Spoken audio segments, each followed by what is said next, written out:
कारकत माँ की कहानी। किसी गांव में एक बुढ़िया रहती थी। वह कारकत का व्रत रखा करती थी। उसके व्रत खोलने के समय कृष्ण भगवान आते और एक कटोरा खिचड़ी का रख कर चले जाते। बुढ़िया के पड़ोस में एक औरत रहती थी। वह हर रोज़ यह देखकर ईर्ष्या करती कि इसका कोई नहीं है, फिर भी इसे खाने के लिए खिचड़ी मिल ही जाती है। एक दिन कारकत महीने के स्नान करने बुढ़िया गंगा नदी पर गई। पीछे से कृष्ण भगवान उसकी खिचड़ी का कटोरा रख गए।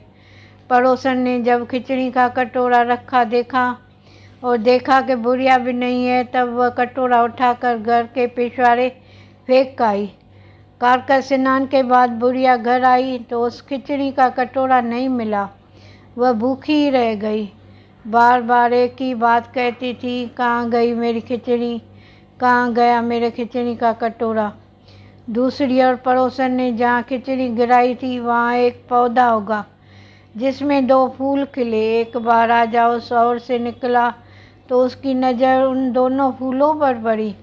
वह उन्हें तोड़कर घर ले आया। घर आने पर उसने वह फूल रानी को दिए, जिन्हें सूंघने पर रानी गर्भवती हो गई। कुछ समय बाद रानी ने 2 पुत्रों को जन्म दिया।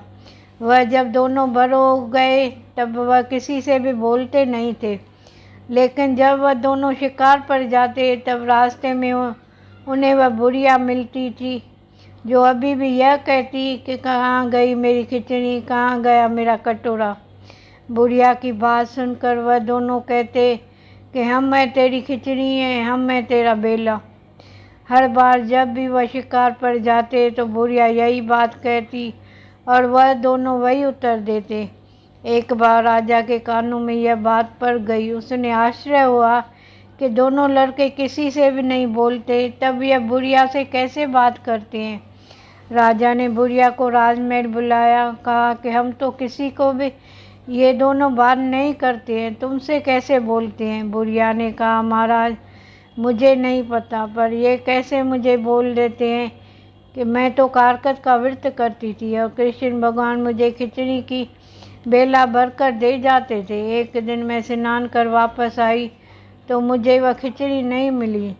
जब मैं कहने लगी कहाँ गई मेरी खिचड़ी, कहाँ गया मेरा बेला, तब वह दोनों लड़के ने कहा तुम्हारे पड़ोसन ने तुम्हारी खिचड़ी फेंक दी थी, उसमें से 2 फूल बन गए। वह फूल राजा तोड़ कर ले आया। रानी ने सूंघा, हम 2 लड़कों को जन्म हुआ, हमें भगवान ने ही तुम्हारे लिए भेजा है। सारी बात सुनकर राजा ने बुढ़िया को महल में रहने को कहा।